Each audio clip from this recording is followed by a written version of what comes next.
It was no contest Wednesday in LA as the Warriors beat the Clippers for the 7th straight time, 115-98.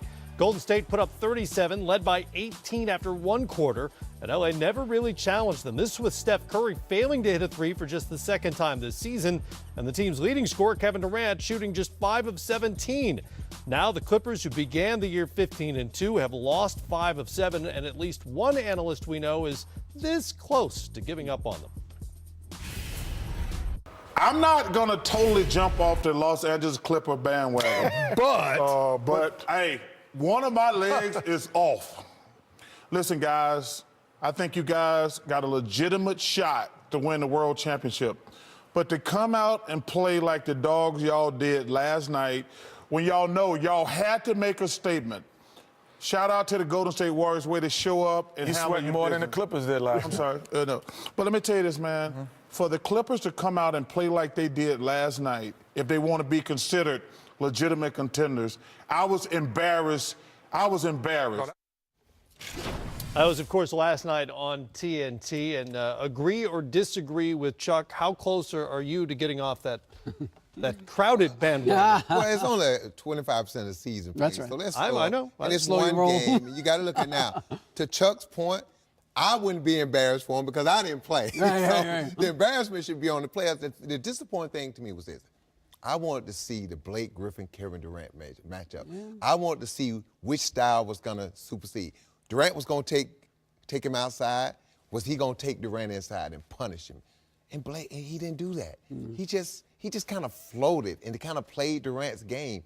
And Durant didn't have a great game, and you're thinking the only reason way you're gonna beat the only way you're gonna beat Golden State, you think you got to pound them inside. Yeah. Well, who's better than Blake Griffin to take Kevin Durant into the post and see how tough he is? But he didn't do that. And until the Clippers change their mentality, then I don't think they can win the championship. Golden State don't play.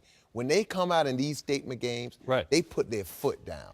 That's what championship teams do. The teams that think they have a chance to win titles, they put their foot on your throat from the jump ball. They don't play around. And right now the Clippers, and I say this all the time, championship teams don't lose 4 or 5 games in a row during the season. It just don't happen. And they don't lose 7 times to the same opponent in a row. Well, that's the troubling thing to me. Like we did their game last week. They blew Cleveland's doors off in Cleveland. I mean, the Clippers, that's as impressive win as I've seen so far this year. So you know they can beat anybody. That's not the question here.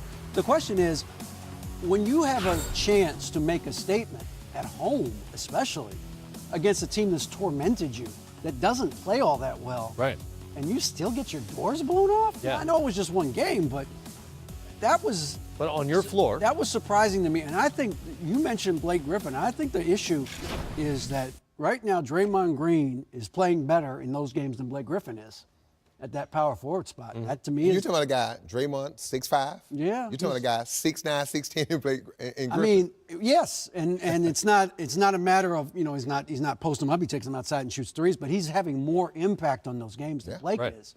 And that's the thing that's got to change to me if the Clippers are going to beat the Golden State. Well, the other fascinating thing to me about them is that the Warriors didn't have anybody go nuts. They didn't have a Klay Thompson 60-point game. Green played well, but... They played well, They just come out, they do the same thing against everybody, and it works. Yeah. It's the system over and over and over again, and granted, they have great players running it. I ask both of you, we look at the numbers. Will Golden State have a stretch of games where they go 2-5?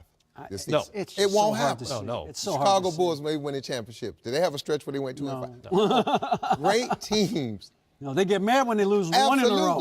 And 2, they don't do that. What did LeBron say after they lost 3 in a row? Stop playing. It's time to stop playing. I was in Toronto Monday when they played. LeBron James was on the first bus. When was the last time LeBron James was on the first bus with the rookies and the trainers and the equipment manager? He came out on, when last time you seen LeBron James shoot before a game? Never. He was out on the floor working on his game because he knew championship teams don't lose 3 games in a row. He said that. Yeah. When's the last time you saw him take 26 shots in a game, which he did that night? Right. Posted up, he imposed his will on that game. They were not going to lose that game. That's right.